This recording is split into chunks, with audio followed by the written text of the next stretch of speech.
Victory Day in London, November the 15th, 1919. Peace had come at last to a war-weary Britain.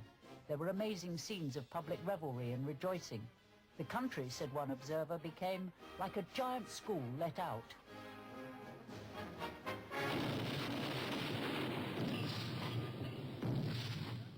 London was celebrating the end of the Great War. 10 million people had died. Britain alone had lost nearly 800,000 men. France nearly twice as many.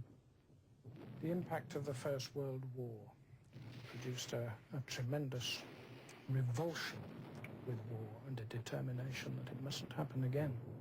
In Britain, there was a universal demand for a League of Nations.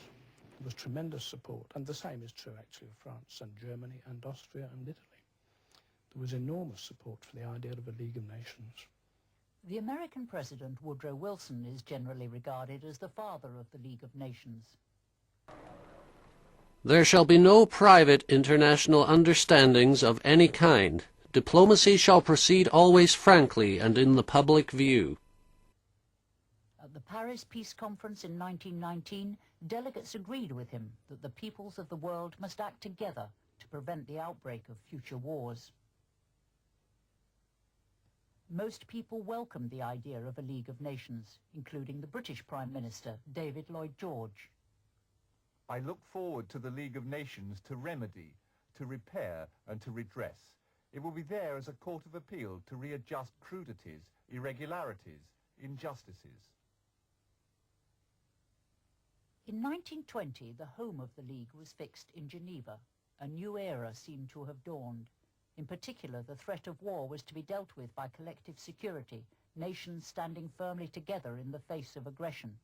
There would be conciliation instead of conflict. The League of Nations was based in a hotel in Geneva in neutral Switzerland.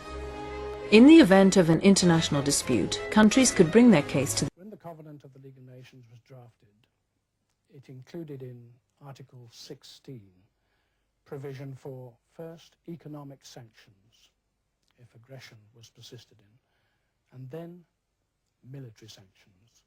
Economic sanctions meant refusing to trade with the aggressor, depriving him of the means of waging war. Military sanctions meant declaring war on him.